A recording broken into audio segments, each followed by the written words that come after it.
Vivekananda Hindi high school जनता नगर, कक्षा 10, विषय विज्ञान, चैप्टर नंबर 15, हमारा पर्यावरण। आइए आज इसी चैप्टर के बारे में विस्तृत जानकारी प्राप्त करें। हमारा पर्यावरण, पर्यावरण यानी किसे कहते हैं? तो पर्यावरण यानी परि धन आवरण,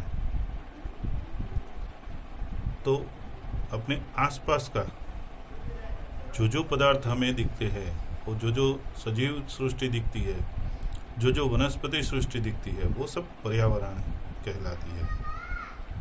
परितंत्र किसे कहते हैं? जैविक घटक और अजैविक घटक दोनों मिलके संयुक्त रूप से परितंत्र बनाते हैं। जैव घटकों में कौन कौन से हैं? तो सभी प्रकार के जीव, जिसमें वनस्पति, सजीव, ये सब आ जाएंगे। अजीव घटकों में मृदा, वायु, जल, सूर्य प्रकाश आदि अजैव घटकों में सम्मिलित होते हैं। परितंत्र के उदाहरण कुछ प्राकृतिक होते हैं, कुछ कृत्रिम होते हैं। तो वन, तालाब, झील इत्यादि परितंत्र है। इसमें दो प्रकार है, प्राकृतिक रूप से परितंत्र और कृत्रिम परितंत्र। प्राकृतिक परितंत्र के प्रकारों में वन, झील, तालाब इत्यादि होते हैं। कृत्रिम परितंत्र में बगीचा, खेत, जो किसान खेती करते हैं, वो भी एक कृत्रिम प्रकार से परितंत्र है। जीवन निर्वाह के आधार पर जीवों का वर्गीकरण, तो हम पूरी जीवन जीते हैं, तो सभी सजीवों के कुछ समय काल होता है, जो जीने का समय काल होता है, सभी का अलग अलग होता है। तो ये जीवन निर्वाह करने के लिए सजीव अपनी जन्म से लेकर अंत तक ये अपने जिंदा रहने के लिए आहार को ग्रहण करता है। तो इसी निर्वाह के आधार पर हमने वर्गीकरण किया है। पहला है उत्पादक, जिसको प्रोड्यूसर कहते हैं। दूसरा है उपभोक्ता, जिसको कंज्यूमर कहते हैं। और तीसरा अपघटक, डीकम्पोजर कहते हैं। अपघटक यानी डीकम्पोजर। उत्पादक के उदाहरण में हम देखें, पहला उत्पादक, जिसको प्रोड्यूसर कहते हैं। तो प्रोड्यूस करने वाले सजीव, तो खुद प्रोड्यूस कौन कर सकते हैं? तो वनस्पति कर सकती है। तो उत्पादक के उदाहरण में हमें हरे पौधे, नील हरित शैवाल, जो भोजन का निर्माण खुद करते हैं। तो ऐसे सजीव जो अपने भोजन का निर्माण खुद करते हैं, ऐसे सजीवों को उत्पादक के रूप में, जिसको हम प्रोड्यूसर के रूप में देखते हैं। उपभोक्ता, उपभोक्ता वो है जो अपने भोजन के लिए उत्पादक पर प्रत्यक्ष या परोक्ष रूप से निर्भर होते हैं। तो ये दूसरे नंबर में कंज्यूमर है, जो उपभोक्ता है। ये किसके ऊपर निर्भर होते हैं? उत्पादक के ऊपर, परोक्ष या प्रत्यक्ष रूप से ये उसके ऊपर निर्भर होते हैं। उदाहरण के रूप में सभी प्रकार के जंतु उपभोक्ता के मुख्य रूप से प्रकार कौन कौन से हैं? तो पहला शाकाहारी है, दूसरा मांसाहारी है, तीसरा सर्वाहारी है और चौथा परजीवी है। शाकाहारी यानी वनस्पति को ही खाते हैं, मांसाहारी सिर्फ मांस को ही खाते हैं, सर्वाहारी मांस को खाते हैं और वनस्पति को भी खाते हैं, और परजीवी दूसरे के शरीर में रह के अपना जीवन काल व्यतीत करते हैं, उसको परजीवी कहते हैं। अपघटक, यहाँ अपने तीसरे नंबर पे देखा था, डीकम्पोजर कहते हैं। तो अपघटक यानी डीकम्पोजर किसको कहते हैं, उसके बारे में विस्तृत है। जीवाणु एवं कवक जैसे सूक्ष्म जीव मृत जैव अवशेषों को सरल पदार्थों में बदल देते हैं। इनको पर्यावरण की सफाई करते हैं।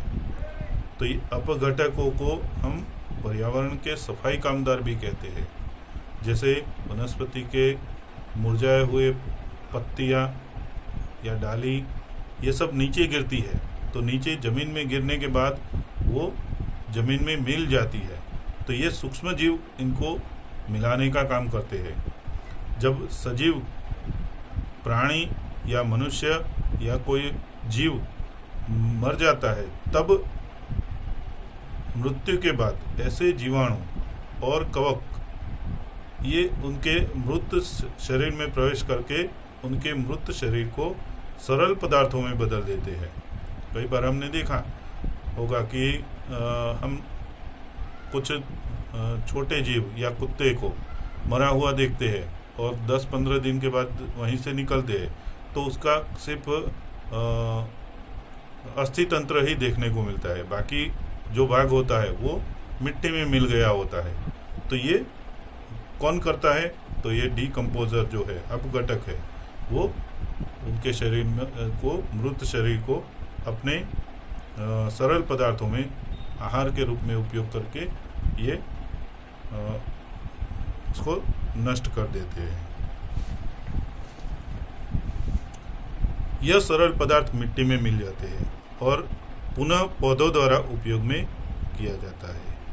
यानी ये जो पौधे होते हैं, बड़े बड़े पौधे या पेड़, उसके नीचे पौधों के कुछ अंश पत्तियां गिरती है, तो वो भी खाद्य के रूप में उपयोग में पौधे के द्वारा लिया जाता है। यह अपघटक पर्यावरण की सफाई करते हैं, इसलिए इन्हें अपमार्जक भी कहते हैं। तो अपमार्जक किसे कहते हैं, उनका काम क्या है, ये प्रश्न भी पूछा जा सकता है। आहार श्रृंखला एवं जाल, आहार जाल। तो आहार श्रृंखला के कुछ उदाहरण देखें पहले। तो हरे पौधे को खाने वाले हिरण, यानी हरी जो हरियाली है जमीन पे उगने वाली, उसको खाने वाले हिरण जो शाकाहारी है, और हिरण को खाने वाले बाघ जो मांसाहारी है, ये वन में देखने को मिलता है। दूसरे भाग में आते हैं तो हरे पौधे, उनको खाने वाले छोटे कीटक, छोटे कीटकों को खाने वाले मेढक, मेढक को खाने वाले सांप, सांप को खाने वाले बाज। यानी ये एक चैनल बनती है, जाल बनती है, तो इसे भी एक आहार श्रृंखला कहते हैं। हरे पौधे कीटक खाते हैं, हरे पौधे जो होते हैं उनका उपयोग खाने में कीटक करते हैं। कीटकों को कौन खाता है? मेढक खाते हैं। मेढक को कौन खाता है? सांप खाता है। सांप को कौन खाता है? बाज। तो इस तरह से एक प्रकार से जाल बनती है। उसी प्रकार हरे पौधे जो पानी में उगते हैं, शैवाल है, ऐसे कुछ पानी के अंदर उगने वाले वनस्पति, इनको कौन खाता है? छोटी मछली खाती है। छोटी मछलियों को कौन खाता है? बड़ी मछली खाती है। बड़ी मछली को कौन खाता है? बगुला खाता है। तो ये जो आहार जाल है वो तालाब की आहार जाल है। प्रकृति में विभिन्न जीव एक दूसरे का आहार करते हैं। विभिन्न जैविक स्तरों पर भाग लेने वाले जीवों की यह श्रृंखला को आहार श्रृंखला कहते हैं। तो ये जो श्रृंखला बनी है वो आहार श्रृंखला है। आहार श्रृंखला का प्रत्येक चरण अथवा कड़ी एक पोषी स्तर बनाते हैं। प्रकृति में विभिन्न आहार श्रृंखलाएं आपस में मिले हुए होते हैं। प्रकृति में विभिन्न आहार श्रृंखलाएं एक दूसरे को आपस में मिले हुए होते हैं, यानी एक दूसरे पर निर्भर होते हैं। इस प्रकार विभिन्न आहार श्रृंखलाएं मिलकर एक जाल बनाते हैं, जिसे आहार जाल कहते हैं।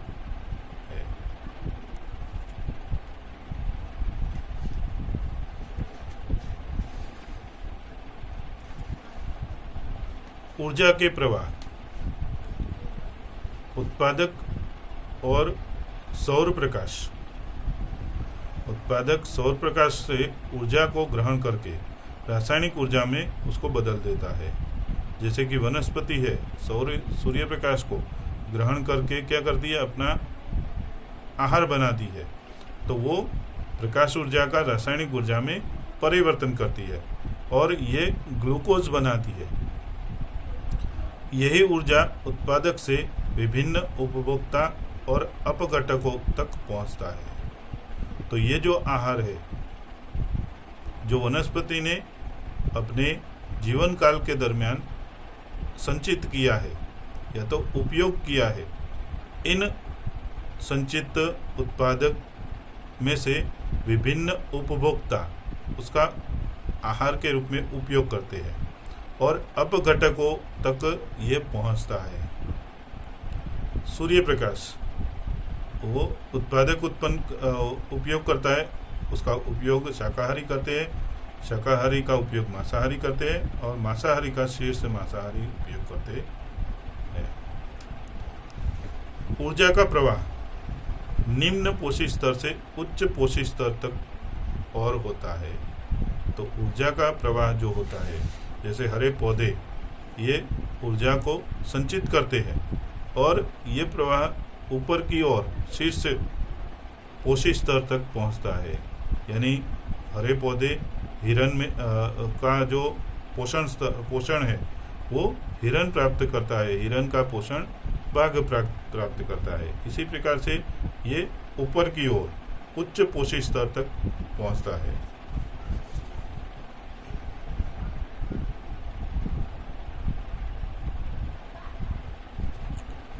जैव आवर्धन बायोमैग्निफिकेशन कहते हैं। फसलों को रोग एवं कीटकों से बचाने के लिए हानिकारक रसायनों जैसे कि DDT का प्रयोग किया जाता है।